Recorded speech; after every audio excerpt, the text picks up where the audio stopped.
Okay, so we're back here with the one chip SNES mainboard, and we've just got two more capacitors to replace, the electrolytics. I didn't actually order a replacement of this one. Okay, that's not true, I did, but it's too high, so it won't fit under the heatsink. So I'll have to do that another day. But right now we're going to desolder the two electrolytics, which are these 2 points here, using desolder braid.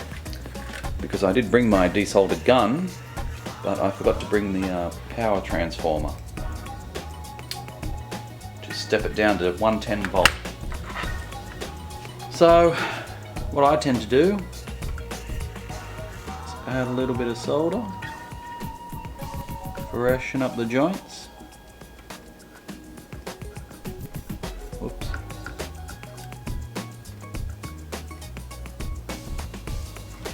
Remember, when soldering iron on one side of the leg and the solder on the other. You don't want to really just be tapping the soldering iron against solder. Solder braid, however,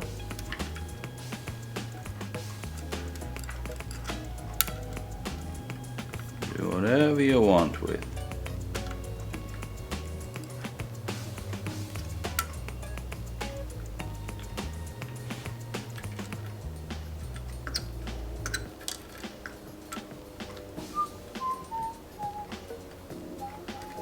Nice day out today.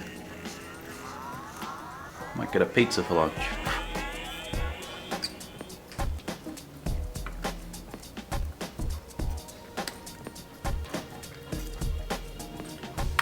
And with a bit of luck, once you've done that, you should have should be able to see through the holes. Hopefully. In some cases you can just pull the capacitors out. This case I'm not so lucky. There's still a little bit of solder. There is actually a bit of solder on the other side of the board on these ones. It seems to go through the holes quite easily. So to fix that, just apply a little bit of heat to each leg, back and forth, and it'll be free. And the same with the other one.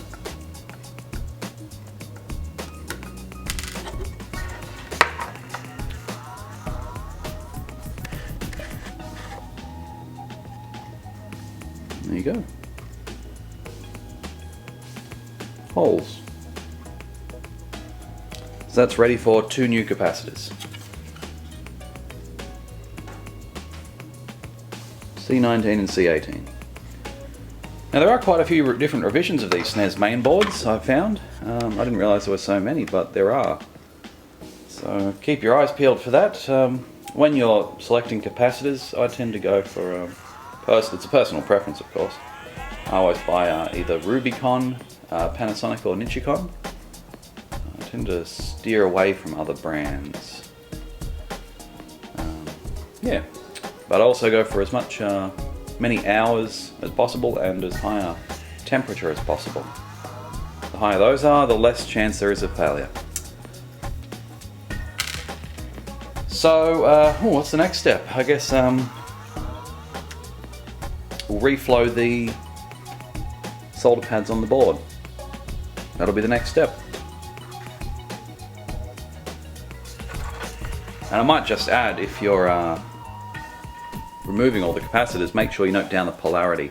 I always keep a photo and a list of the capacitors, so the photo is a good reference for determining which way the capacitor goes around. The list is good for knowing what you need to order. So I'll just show you one of these. Tiny bloody things. So you can see there it's got markings on it. The markings will vary, they're not always exact. For example, this one says 3325S. 25S we're assuming is volts. 33 is hopefully the microfarad rating. Some capacitors will have complete gibberish on the top. They might have the microfarad rating but not the voltage. It depends on the manufacturer. If you don't know who manufactured the caps, you're in trouble. But anyway, in this case, the black side indicates negative. So when you're dealing with electrolytic radial caps. Negative is the side with the nice big negative logo, also the shorter leg. So that's how you work that out. Very important. So to reflow these points, it's quite simple. Take your soldering iron, apply heat, and add solder. Now a lot of these you might actually have legs sticking out of, depending if you use pliers or not.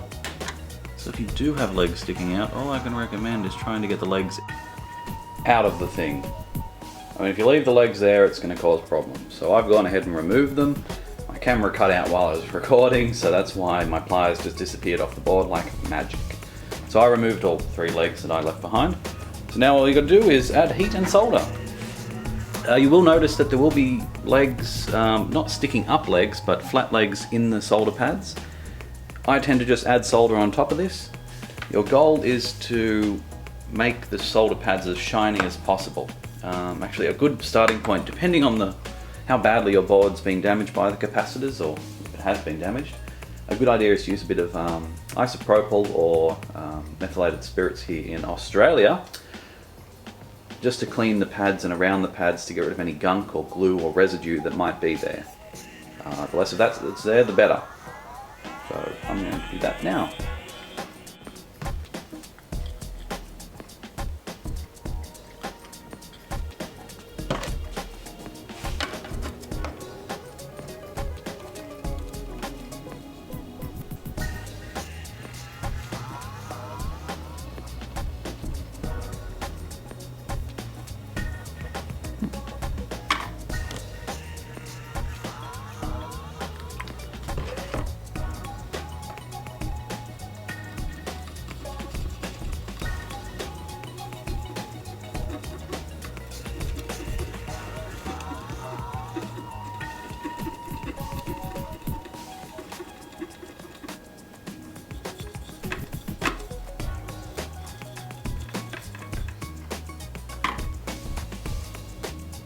Little bit of dirt on there. And then it's as simple as 1, 2, 3, reflow.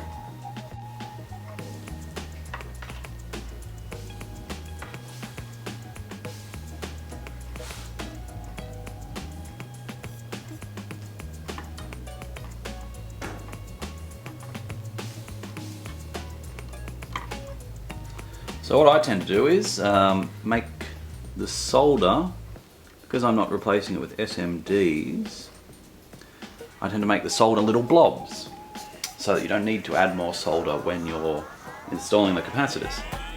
It is entirely personal preference again though. If you want to use SMDs or even tantalums, you can. However, I found that electrolytics tend to be the best when in radial form.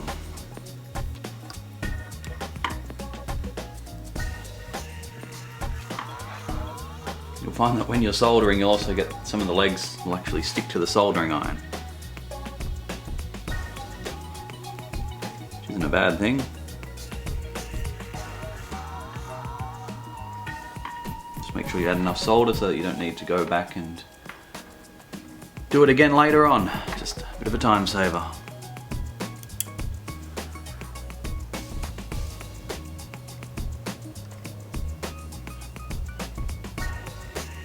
Also for this repair I'm using a 40 watt iron. I probably should be using a 20 or a 30.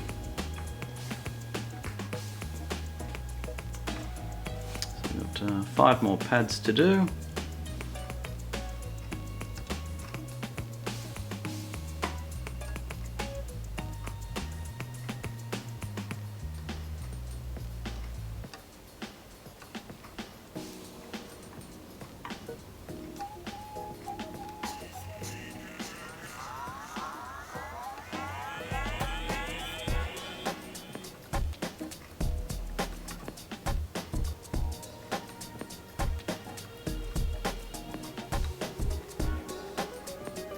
And for all of you out there wondering which SNES this is the one with the bad reset switch. There's a couple couple of people on assembler who have been kind enough to offer a replacement. So I've got spares. I must contact them and thank them. I also need a S-Mix chip for the other SNES. So see how I go with that. So there we go. Those points are all pretty low. I'll just get a close up of that. You want them to be nice and shiny. There you go, nice and shiny. Nice and bulbous.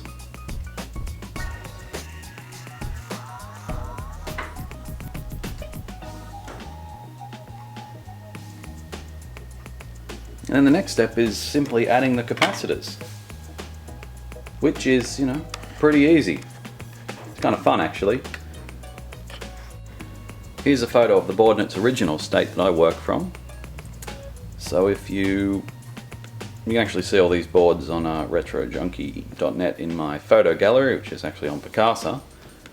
So you can have a look at the capacitors, and as you can see there, we've got this one over here that has no negative marking, which I thought was interesting.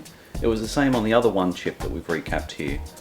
But given that the text is facing the same direction for all those capacitors, we can safely say that negative is toward the back of the console, toward the AV ports. When we're having a look at these ones, we'll note that they're facing to the left. Negative is to the left. Where's the other one? Facing to the left down here. And facing to the left again. So they didn't stick to a pattern, everything is to the back and the left. The earlier model I worked on, which wasn't a one chip, had them to the back and the right. So it does depend on the model, but this particular one is to the back and to the left. So keep all your negatives that way. And yeah, that's a good idea. So here's the actual list I work off. I have been working off. As you can see there, nice simple list of capacitors, 3 SNESes, 3 lists. And I got the measurements for that giant capacitor. It's 2.5 centimeters by 1 in diameter. So now we know I can order the right one. I had to order them all blindly in a rush on a Thursday to get them shipped on Friday so I could do them this weekend. My bad. So let's get back to the board. Now there's 2 ways you can do these capacitors if you're using electrolytic radials. What I tend to do is, so negative was to the left, so this one goes down there. So you can try and lay them flat, which is what you do if you've got a Game Gear, because you're quite limited on space. Thankfully these one chips, you've got a bit of room, except on C13 and C12 on the far right. They're under the very low piece of the heatsink, so you want to lie them flat, but all the rest you can do standing upright, which is my preferred way, but they can easily be snapped off if you accidentally snag them on something, so try not to do that. So negative's that way, so I'm going to put it sitting down, so you just move it along and then just bend it. And then trim the legs, space them apart a little bit, and solder on. And I have no scissors to cut these with. There we go. You can do them a bit shorter if you want. Try and get as good a right angle as you can on the legs. It's not always possible. And then it's as simple as applying heat to the solder you've already put on. You can use a pair of pliers if you've got a bit of a tight space. Me, I'm a bit lazy.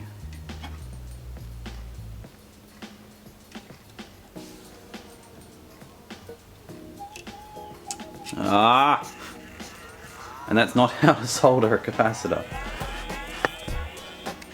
That is the completely incorrect way to solder a capacitor, in fact. If you do mess it up, just heat up the pad and remove it.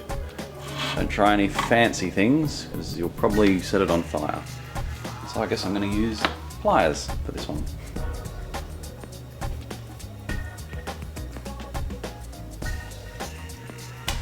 Nope, I'll just drop the capacitor instead. It's a Monday, alright.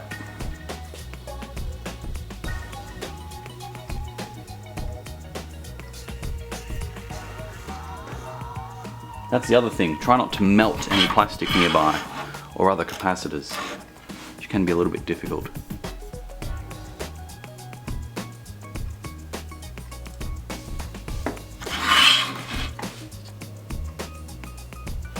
So I tend to heat one side, add the capacitor, and then heat the other, just to make sure it's got the best contact possible. And once that's done, your first capacitor's installed. And then it's just a matter of repeating over and over and over and over and over. But instead of that, we're going to cut straight over to these ones at C12 and C13, just so I can show you the orientation I tend to use. So I'll just have a look at my chart. C12 and C13 are both 10 microfarad and 16 volt. So a good idea is to get an idea of how long they need to be. So I can make these pretty short.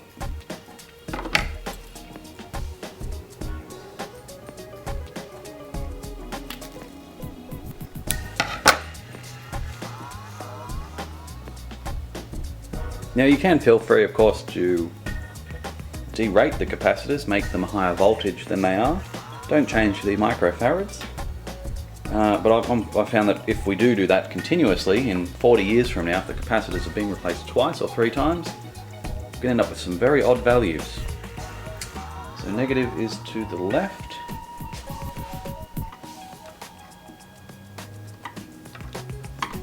These are too small to hold.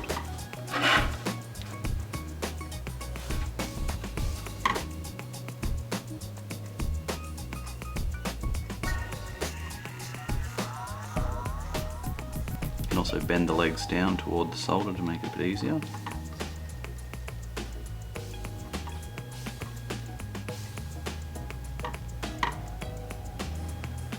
there you have it. Nice and simple. Just the way I like it.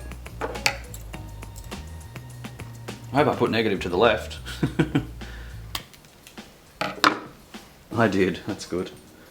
It's always good.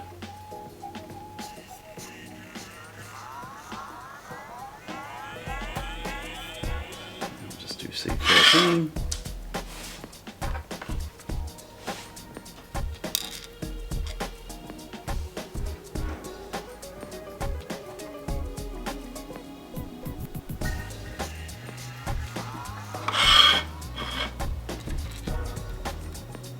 Wish they made these square so they wouldn't roll away. Huh. You might have to bend the legs a little bit to make them fit.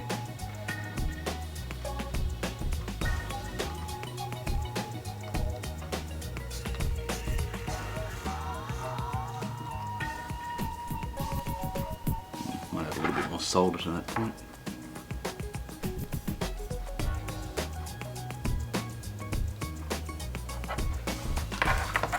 Looking good.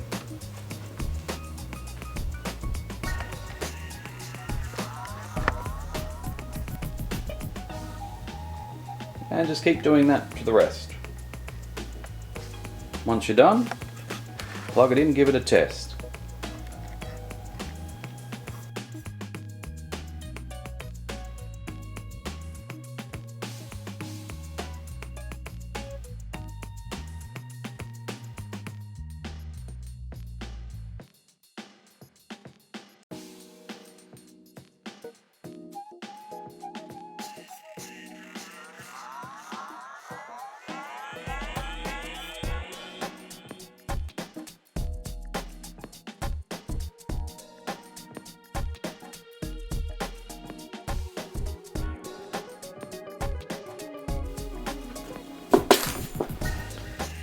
Here's the final product.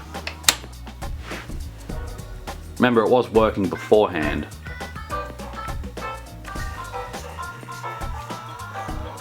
And it's good to see it is still working.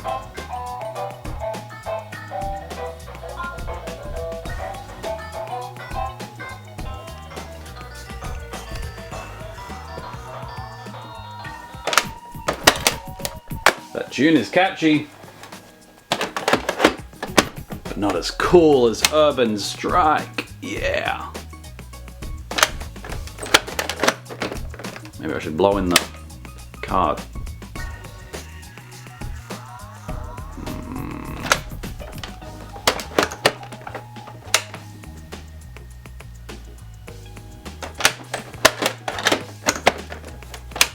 Maybe I should clean the contacts on Urban Strike.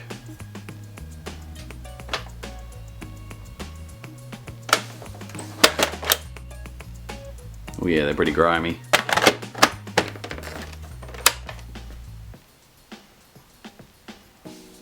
Bow bow bow bow bow bow bow bow bow bow bow bow bow bow.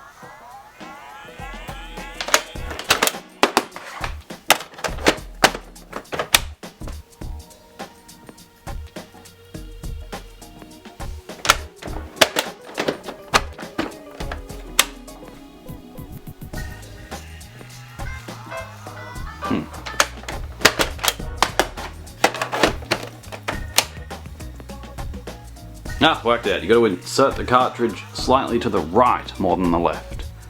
Should have known that. SNES Training 101.